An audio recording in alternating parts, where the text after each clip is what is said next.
पुंडलिकवरदे हरिविठ्ठल श्री ज्ञानदेव तुकाराम पंढरीनाथ महाराज की जय। या ज्ञानेश्वर माऊलींचा हरिपाठ या भागामध्ये आपल्या सर्व भाविकांचं, भक्तांचं, साधकांचं, वैष्णवांचं मी केशव जाधव स्वागत करतो। या भागामध्ये माऊलींचा हरिपाठातील जी तिसरी ओवी आहे त्या तिसऱ्या ओवीवरती आज आपण त्याचा चिंतन करणार आहोत। खरं तर माऊलींच्या हरिपाठातील सर्व 28 ओव्या या अत्यंत उच्च दर्जाच्या आहेत आणि प्रत्येक ओवीमध्ये वेगळं एक तत्वज्ञान लपलेलं आहे असं आपल्याला दिसतं। केवळ मुखोद्गत असणं आणि त्याच्यावरती चिंतन मनन, भले आपल्या स्वतःच्या कुवतीप्रमाणे आपण त्याच्यावरती जर चिंतन केलं तर हळूहळू माऊलींना जे तत्व सांगायचं आहे माऊली आपल्याला घेऊन जात असते। फक्त जसं आपण आईकडं काही गोष्टी मागतो, अगदी हट्टानं मागतो, प्रेमानं मागतो, त्याप्रमाणे माऊलीकडं जर आपण त्या भावनेनं आपण जर गेलो तर निश्चितपणे आपल्याला माऊली ही कृपा करत असते। तिसऱ्या ओवीमध्ये अत्यंत महत्त्वाचं असं ज्ञान माऊलींनी सांगितलेलं आहे। तर आता आपण तिसऱ्या ओवीवरती आपण विचार करायला सुरू करू। हरिमुखे म्हणा, हरिमुखे म्हणा, पुण्याची गणना कोण करी। त्रिगुण असार, निर्गुण हे सार, सारासार विचार हरिपाठ। सगुण निर्गुण गुणांचे अगुण, हरिविन मन व्यर्थ जाय। अव्यक्त निराकार नाही जे आकार, जेथुनी चराचर हरिसी भजे। ज्ञानदेवा ध्यानी रामकृष्ण मनी, अनंत जन्मोनी पुण्य होय। या तिसऱ्या ओवीमध्ये माऊलींनी एका गहन अशा प्रकारच्या विचारांना हात घातलेला असल्याला दिसून येतो। खरं तर माऊली या ज्ञानमार्गी होत्या। सांख्य तत्वज्ञानाच्या नंतर जेव्हा आपण 6व्या अध्यायात ध्यान मार्ग बघतो त्यामध्ये जे अष्टांग योग साधना सांगितलेले, योगमार्गी लोक हे मन आणि बुद्धीचा विलय करून त्याच्यानंतर मग ध्यान, धारणा आणि मग समाधी अशा अवस्थेला जात असतात आणि मग ते आपल्या परब्रह्म अवस्थेला हे साधक मुमुक्षु होऊन पोचत असतात। माऊलींनी या ओवीमध्ये तत्वज्ञान उघड करण्याचा प्रयत्न केला आहे। त्रिगुण असार, निर्गुण हे सार, सारासार विचार हरिपाठ। हे जे ब्रह्मांड आहे, ब्रह्म जे आहे, याच्यामध्ये काय की संपूर्ण ब्रह्मांड जे आहे हे त्रिगुणांनी व्यापलेलं आहे आणि त्याच्यामध्ये निर्गुण तत्वसुद्धा आहे। पण कसं आहे, हे त्रिगुण हे कसं आहे, हे असार आहे। त्रिगुण म्हणजे 3 गुण, संपूर्ण ब्रह्मांड जे बनले 3 गुणांनी बनलेलं आहे। पहिलं म्हणजे तमोगुण, रजोगुण आणि सत्वगुण। या 3 गुणापेक्षा ही प्रकृती, ह्याच्या बाहेर या प्रकृतीमध्ये काहीही नाही आहे। आणि पुरुष जो आहे, जे शाश्वत तत्व आहे, शिव आणि शक्ती आपण म्हणतो। शक्ती म्हणजे हे संपूर्ण ब्रह्मांड आहे जे शाश्वत आहे, ते बदलणार आहे, मायावी आहे आणि हे बदलणारं जे आहे हे अशाश्वत आहे। पण पुरुष किंवा शिव तत्व जे म्हणतो हे तत्व हे चिरंतन टिकणार आहे, शाश्वत असं आहे। म्हणून निर्गुण हे सार, त्रिगुण हे असार, हे 3 गुणांनी जे बनलेली हे ब्रह्मांड आहे हे असार आहे आणि ब्रह्मतत्व जे आहे ते निर्गुण स्वरूपासून ते सार आहे। आणि हा सारासार विचार हरिपाठ। या प्रकृती आणि पुरुषामध्ये, शिव आणि शक्तीमध्ये सार काय आहे, असार काय आहे हे सांगण्याचा प्रयत्न या हरिपाठाच्या माध्यमातून माऊलींनी केलेला दिसून येतो। सगुण निर्गुण गुणाचे अगुण, हरिविन मन व्यर्थ जाय। भगवंताचं स्वरूप जे आहे हे सगुण आहे, हे निर्गुण आहे आणि या सगुण आणि निर्गुणाच्या माध्यमातून आपल्याला परमेश्वराच्या खऱ्या स्वरूपाचं ज्ञान करून घ्यायचं आहे। जसं शिव आहे तितकंच महत्त्व शक्तीला पण आहे, कारण शिवाशिवाय शक्ती राहू शकत नाही आणि शक्तीच्या माध्यमातून आपल्याला शिवापर्यंत जायचं आहे। दोन्ही गोष्टी या तितक्याच महत्त्वाच्या आहेत। जसं द्वैत तत्वज्ञान म्हणतो, अद्वैत तत्वज्ञान म्हणतो आणि त्यानंतर विशिष्टाद्वैत तत्वज्ञान सुद्धा आहे। शिव आणि शक्ती हे दोन्ही गोष्टी ह्या अत्यंत महत्त्वाच्या आहेत। सुरुवातीच्या काळामध्ये जेव्हा आपल्याला त्रिगुण हे असार आहे आणि निर्गुण हे सार आहे कळतं, ब्रह्म हे शाश्वत आहे आणि माया ही अशाश्वत आहे, बदलणारी आहे, हे जेव्हा कळतं त्यावेळेला आपण अद्वैत तत्वज्ञानात निघून जातो. अद्वैत म्हणजे द्वैत नसलेलं, एकमेवा द्वितीय, किंवा आपण ब्रह्म सत्य जगन मिथ्या असं जेव्हा म्हणतो त्यावेळेला ब्रह्म हे सत्य आहे आणि हे जगत जे आहे, ब्रह्मांड जे आहे मिथ्य आहे, याचं ज्ञान होतं. आणि या ज्ञानाच्या अवस्थेनंतर मग जीव हा तुरीय अवस्थेमध्ये जातो. तो एका विशिष्ट अशा ब्रह्मस्थितीमध्ये असतो आणि ही अवस्था त्या ठिकाणी येत असते. माऊलींनी या ओवीच्या माध्यमातून माऊलींचं एक स्फुटसुद्धा आहे. तुझं सगुण म्हणो की निर्गुण रे, सगुण निर्गुण एकू गोविंदू रे. तुझं दृश्य म्हणू की अदृश्य रे, दृश्य अदृश्य एकू गोविंदू रे. दृश्य आणि अदृश्य हे दोन्ही ब्रह्म आणि माया यांची स्वरूप आहेत. अदृश्यामध्ये जरी निर्गुण तत्व अदृश्य असलं तरी ते चिरंतन टिकणारं सत्य आहे. आणि शेवटी कसं म्हटलं माऊलींनी, सगुण निर्गुण एकू गोविंदू रे. गोविंदच आहे, हे गोविंदाचं स्वरूप आहे. जो माऊली जे विटेवरती मूर्ती उभी आहे, ब्रह्मस्वरूप मूर्ती ही चिन्मयी स्वरूपामध्ये आपल्याला पंढरपूरमध्ये दिसते. खऱ्या अर्थानं ती चिन्मयी मूर्ती आहे. जरी मृण्मयी म्हणजे मातीची दगडाची जरी मूर्ती दिसत असली तर त्याच्यामध्ये चिन्मय स्वरूप आहे. श्रुती नेती नेती म्हणतो गोविंदुरी. श्रुतीला सुद्धा, श्रुती आणि स्मृती हे जे वाङ्मय प्रकार आहेत, जसं आपण म्हणतो ना, षटशास्त्री कारण चहुवेदी जाणं, षटशास्त्री कारण 18 पुराणे हरिसी गाती. हे सगळे जरी त्यांना गात असले तरी त्याचं वर्णन हे कितीही कुठल्याही माध्यमातून ह्या निर्गुणाचं वर्णन करता येत नाही. पण सगुण निर्गुण एकू गोविंदू रे. शेवटी येतं ते पंढरपूरच्या ज्या विटेवरची जी मूर्ती आहे तिथंच येऊन थांबतं. त्या ठिकाणी सगुण आणि निर्गुण दोन्ही गोष्टी त्या ठिकाणी आपल्याला प्रकट झालेल्या दिसून येतात. अव्यक्त निराकार नाही ज्या आकार, जेथून चराचर हरिसी बजे.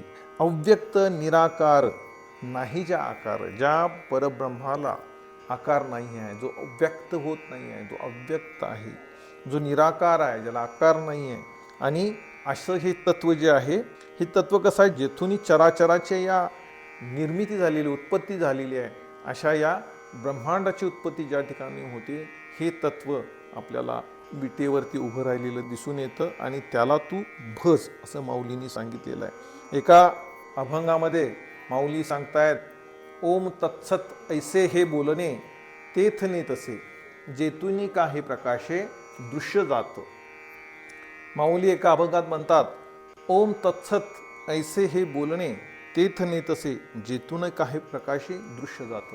म्हणजे या संपूर्ण ब्रह्मांडाचं जी उत्पत्ती होणारी आहे, ज्या ठिकाणी हे दृश्य जात प्रकाशित होतं, असं जे काही ठिकाण आहे ते परब्रह्माचं ठिकाण जे आहे, हे आपल्यावरती कृपा केलेली आहे पांडुरंगाने. आणि तेच तत्व आज या विटेवरती पंढरपूरच्या पवित्र क्षेत्री ते प्रकट झालेलं आहे. ज्ञानदेव म्हणी ध्यानी रामकृष्ण म्हणी, अनंत जन्मोनी पुण्य होय.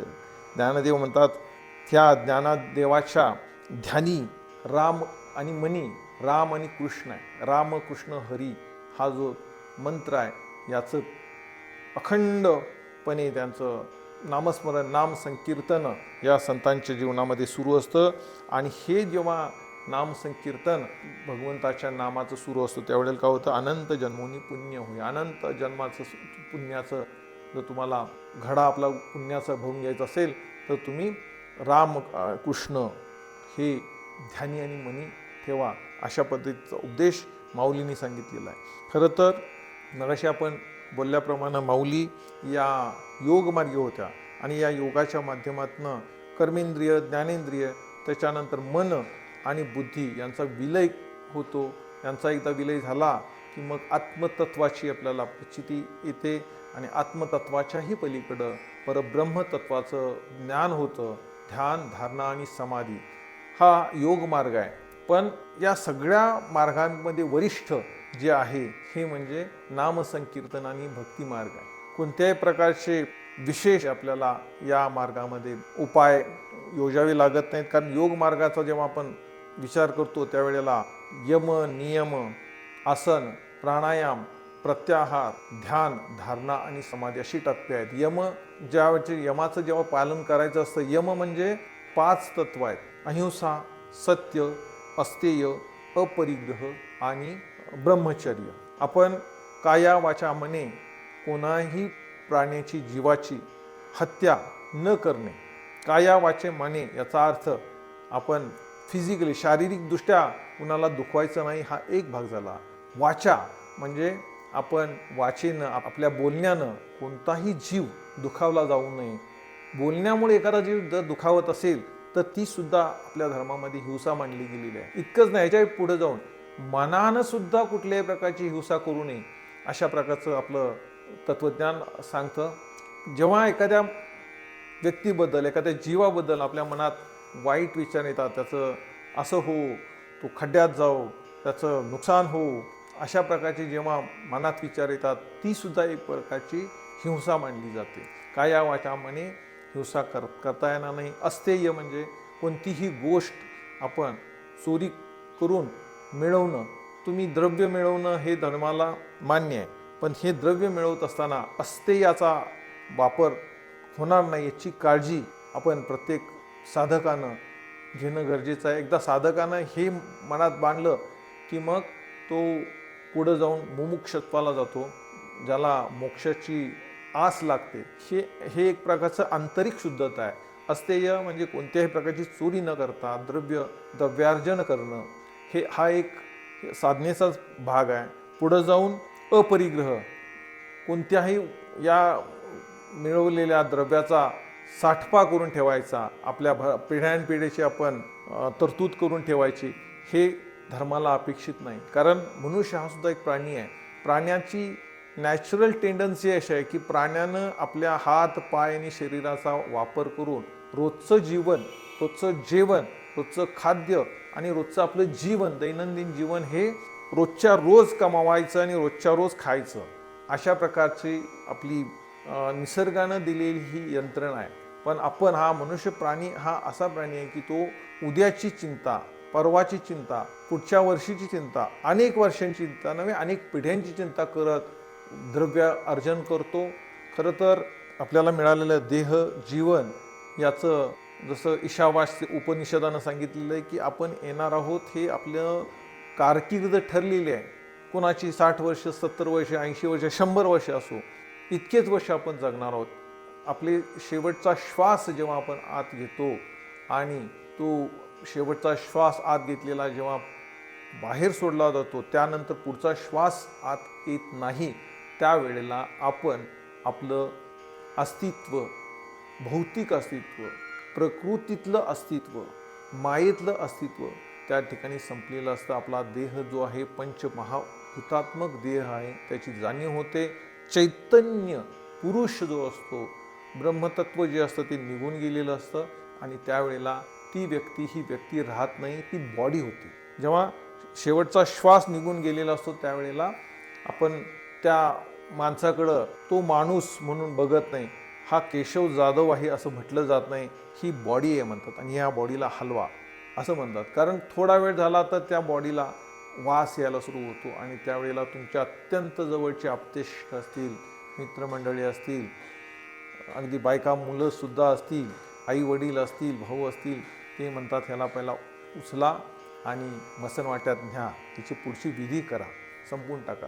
त्याच्यानंतर 12 दिवस तुमचं सगळं जे काय आहे उत्तरविधी ते करतील आणि काही दिवस आठवणी करतील आणि मग सोडून देतील. आपला विषय सोडून देतो. त्यावेळेला तुमच्या नावावरती, तुमच्या 7 बाऱ्यावरती 250 एकर, 100 एकर, 200 एकर जमीन आहे. तुमच्या गॅरेजमध्ये 3-4 गाडी आहेत, अगदी मर्सिडीज असेल, BMW असेल आणि कुठल्या मेबेक असतील, अशा गाड्या तुमच्या गॅरेजमध्ये लागलेल्या आहेत. ज्या दिवशी तुमचा शेवटचा श्वास तुम्ही सोडलेला असता त्यावेळेला या 7 बाऱ्याच्या प्रती तुमच्या स्तरणावरती जरी टाकल्या तरी त्या तुमच्यासोबत तुम्ही जिथं जाल त्या ठिकाणी येणार नाही आहेत. हे आहे त्या ठिकाणी तुम्ही आपल्याला टाकून निघायचं आहे. हे मायेचं आणि पुरुष आणि प्रकृतीतलं तत्व आहे, सत्य आहे. हे कळण्यासाठी माऊलींनी सांगितलं आहे की त्रिगुण जे आहे असार आहे आणि निर्गुण जे आहे ते सार आहे. ह्या निर्गुणाचा शोध आपल्याला घ्यायचा आहे आणि निर्गुणाचा शोध घेण्यासाठी या सगुणाचा आपल्याला वापर करायचा आहे. परब्रह्माची मूर्ती आपल्याला विटेवरती उभी राहिलेली पंढरपुरात दिसते. पण फक्त त्या मूर्तीकडं आपण तसं बघायला गेलं तर ती पत्थराची मूर्ती आहे, दगडाची मूर्ती आहे, मृण्मयी मूर्ती आहे. पण त्यामध्ये जे चिन्मयी तत्व आहे, ब्रह्मतत्व आहे, ते आपल्याला बघण्यासाठी आपल्या अंतःकरणापासून माऊलीला, पांडुरंगाला जेव्हा आपण भजतो त्यावेळेला ते तत्व जे आहे, जरी ते निर्गुण असलं तरी ते सगुणात येतं आणि प्रकट होतं. गंमत अशी आहे, वारकरी संप्रदायामध्ये अनेक संतांना भगवंतांनी सगुण स्वरूपात दर्शन दिल्याच्या अनेक दाखले आहेत. माऊलींचं एक अभंग आहे, पांडुरंग कांती दिव्य तेज झळकती, रत्नकीळ फाकती प्रभा. माऊलींना प्रत्यक्ष परब्रह्माचं दर्शन झालं या वेळेमध्ये. जेव्हा माऊली हे इतकं सुंदर असं दर्शन जेव्हा माऊलींना होतं त्यावेळेला माऊली त्यांना नमस्कार करायला गेले. काय म्हणतात माऊली, पाया पडू गेले तव पाऊलची ना दिसे. पाया पडायला गेलं, पाऊलच दिसत नाही, समोर की पाठीमोरा न कळे. उभा आहे हे परब्रह्म तत्व माझ्यासमोर आहे, पण पाय दिसत नाहीत मला, की मागं पाठीमोर उभा आहे की माझ्याकडे तोंड कोण उभा हे सुद्धा मला कळत नाही, पण हे तत्व माझ्यासमोर उभं राहिलेलं आहे. अशा प्रकारचे भाव या संतांना त्यावेळेला प्रकट होत असतात. हे दिव्य भाव आहेत आणि हे दिव्य भाव जेव्हा आपल्यामधलं जे तत्व आहे, परब्रह्म तत्व आपल्यामध्ये पण आहे, पण हे तत्व आतमध्ये कुठंतरी लपून आहे. त्याच्यावरती मायेचे अनेक पगडे, अनेक घाण म्हणा किंवा मायेचा हे जे विकार आहे, या विकारांच्या मळ त्याच्यावरती साचलेला आहे. जसं एक आरसा आहे, आरशावरती जर मळ साचला तर त्याला मध्ये आपलं प्रतिबिंब आपल्याला दिसत नाही, पण तो आरशावरची धूळ साफ केली की आपलं स्पष्ट प्रतिबिंब दिसतं. म्हणजेच हे असार जे आहे, असार जे आहे त्रिगुणात्मक, 3 गुणांचं मायेचं जे असार आहे, हे जेव्हा आपण साफ करतो डस्टरच्या माध्यमातून, फडक्याच्या माध्यमातून, त्यावेळेला आपल्याला सार दिसतं. निर्गुण परब्रह्माचं आपल्याला दर्शन होतं आणि मग आपण त्याच्या खऱ्या स्वरूपापर्यंत पोचत असतो. अशा प्रकारे ज्ञानेश्वरांनी सांगितलंय, ज्ञानदेवा ध्यानी रामकृष्ण म्हणी अनंत जन्मोनी पुण्य होईल. जर तुम्ही ह्याच्यामध्ये राहिलात तर तुम्हाला निश्चितपणे आपल्याला अनंत जन्मांचं असं पुण्य लाभत असतं. पंढरीक वरदे हरी विठ्ठल श्री ज्ञानदेव तुकाराम पंढरीनाथ महाराज की जय.